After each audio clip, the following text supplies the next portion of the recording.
अस्सलाम वालेकुम, नमस्कार, सत श्री अकाल। मैं हूँ शातिक शाह। आप देख रहे हैं शासन भारती न्यूज। आइए एक नज़र कुछ खास खबरों पर। धन्यवाद। सुश्री सयोनी घोष। धन्यवाद अध्यक्ष महोदय, आपने मुझे बोलने का मौका दिया। आज बहुत शेर बोले जा रहे थे सदन में, तो मैं भी एक शेर से शुरू करना चाहती हूँ कि तेरा इंतजार करेंगे हम, चाहे जमाने लग जाए, या तो तू आ जाए या हम ही ठिकाने लग जाए।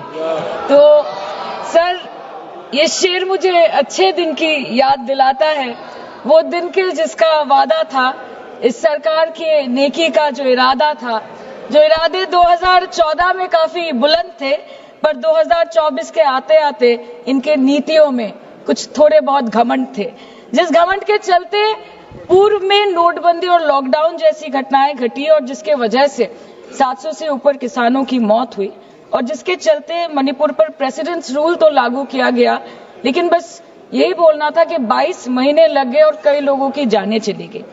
सर, मैंने आगे भी ये चर्चा की थी कि if president's rule was the only solution, why was it not imposed months ago when people were dying?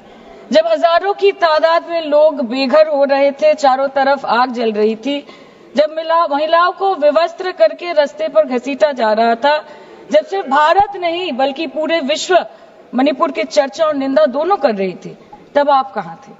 Sir, this delay in imposing president's rule proves that the BJP leadership neither had the will nor the competence to handle the Manipur crisis, and the administration watched quietly as ethnic tensions spiraled out of control. Sir, मैं ज्यादा detail में नहीं जाऊंगी क्योंकि हमने चर्चा पहले भी की है, और आज लगभग 2:15 को हम मणिपुर पे आलोचना कर रहे हैं। इतना इंपॉर्टेंस अगर पहले दिया होता तो शायद इसकी नौबत ही नहीं आती। So this is what I think. पर सर, ये शर्मिंदगी की बात है कि आज भारत के एक राज्य में प्रेसिडेंट्स रूल है। ये भी शर्मिंदगी की बात है कि 140 करोड़ की आबादी में 80 करोड़ को मुफ्त में राशन दिया जाता है। आज सर, लाखों नौजवान हैं जो बेकार बैठे हैं। 1 से 2% ऐसे लोग हैं जो सिर्फ टैक्स पेएबल के क्राइटेरिया में आते हैं, और बीजेपी है जो सब चंगासी का कुर्ता पजामा पहन के घूमते रहते हैं। ये दिखाने के लिए अच्छी बात है, लेकिन ग्राउंड रियलिटी कुछ अलग ही है। सर 2023 में टॉप 10 VPNR के रिपोर्ट के अनुसार मणिपुर में 212 दिन से ऊपर इंटरनेट शटडाउन किया गया था, a total of 5088 hours, marking it the second highest after Jammu and Kashmir. This led to huge economic loss in Manipur, approximately 3,157 crore. The economic blockade in Manipur, affecting the two main national highway, lasted for 66 days, with rough estimates of loss of around 250 crore per day, which is a whooping rupees 17,000 crores in over 2 months. Over 67,000 people were forced to leave their homes and cramped up in only 360 relief camps. Nearly 12,000 people fled to Mizoram. Approximately 7,000 people sought refuge in Nagaland, Assam and Meghalaya. Over 1,700 people taken refuge in Kachhar district as of June 2024. और ये सब तो sir registered official figures है, न जाने unregistered unofficial और कितने बेघर लोग होंगे जो दूसरों के घर में रह रहे हैं, शायद दूसरे राज्य में रह रहे हैं, दूसरे देशों में रह रहे हैं। ये इसीलिए हुआ है सर क्योंकि मणिपुर की सरकार, डबल इंजन सरकार ने, उनकी मंशा ये नहीं थी कि वहां के लोगों को शुरू से प्रोटेक्शन दिया जाए, कि उनको शुरू से रिलीफ दिया जाए। अगर वही होता तो 22 महीनों से इन्होंने मणिपुर को जलने ना दिया होता। सर, मैं 2 मिनट में खत्म करूंगी। You want to move the resolution, of course we have to be with that. लेकिन 1 अप्रैल 2025, मतलब एक दिन पहले से, मिनिस्ट्री ऑफ होम अफेयर्स ने armed forces special powers act को 6 महीनों का एक्सटेंशन देके मणिपुर, अरुणाचल प्रदेश और नागालैंड में इफेक्टिव कर दिया है। इससे समझ आता है that law and order in Manipur has seriously डिटोरियोरेटेड।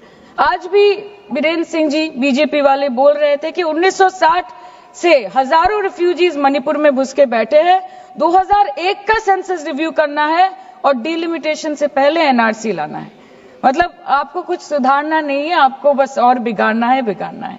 जिस तरह असम में एनआरसी के नाम पे इस सरकार ने 1500 करोड़ से ऊपर फूंक दी और करीबन 19 लाख लोगों को अस्तित्व संकट में डाल दिया, अब वही हरकत दोबारा दोहराना चाहते हैं मणिपुर के लोगों के साथ। अध्यक्ष महोदय, मैं अंत में बस इतना कहना चाहती हूँ मणिपुर के भाई और बहनों की तरफ से कि जिंदगी यूं भी गुजारी जा रही है जैसे कोई जंग हारी जा रही है।